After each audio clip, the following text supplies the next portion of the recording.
ঢাকা থেকে নড়াইল যাওয়ার পথে কয়েকটা জায়গায় আমাদের বাইক নিয়ে দাঁড়াইতে হয়। তো এর ভিতরে অন্যতম একটা জায়গায় প্রতিবারই দাঁড়ানো হয়, আর সেই জায়গাটা হচ্ছে ভাঙা হাইওয়ে এক্সপ্রেসের পাশে একটা দোকান। ভাঙা হাইওয়ে এক্সপ্রেস থেকে নামার পরে অনেকগুলো দোকান আছে মোটামুটি ওইখানে।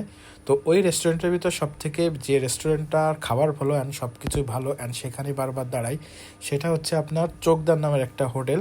তো এই হচ্ছে হোটেলের পরিবেশ, মোটামুটি আমার কাছে ভালোই লাগে, যেহেতু ভাঙা হাইওয়ের ওই মেন রোডের পাশে এরকম আর কোনো রেস্টুরেন্ট নাই তেমন একটা। তো এখানে আমরা আসি প্রতিবারই, এখানে খাবার টাবার খাই, ভালোই লাগে। তো এবারও আসলে দাঁড়াইছিলাম, তো এইখানের ব্লগ কোনো সময় আসলে দেওয়া হয়নি। তো এখানে আমরা কি খাইলাম, মানে একটা নান রুটি, একটা কোয়াটার গ্রিল, সালাদ, ম্যানুস সহ মোটামুটি আর কি। হ্যাঁ, একটা বিকালের হালকা নাস্তা, যেহেতু আমরা সন্ধ্যার সময় দাঁড়াইছিলাম, তো ওইভাবে হালকা নাস্তা খাইছি এইখানে।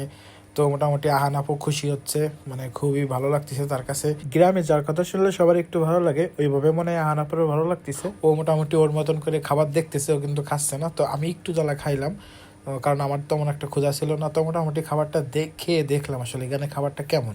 তো আমার কাছে খাবারটা মোটামুটি খুবই ভালো লাগছে। তো আপনারা চাইলে কিন্তু এই চোকদার হোটেলে আসতে পারেন অ্যান্ড এখান থেকে খাবারটা খেতে পারেন, যেহেতু খাবারটা আমার কাছে ভালো লাগছে। কারণ হচ্ছে মেন রোডের পাশে যে দোকানগুলো থাকে সেখান থেকে বেসিক্যালি ভালো খাবার পাওয়া যায় না, খুবই কম রেস্টুরেন্টে ভালো খাবার পাওয়া যায়। এই জন্য আপনাদের কাছে এই বিষয়টা তুলে ধরলাম। অ্যান্ড খাবারটা যেহেতু ভালো, আপনারাও এখানে আসতে পারেন। তো আজকের মতন আসি তাহলে, আল্লাহ হাফেজ।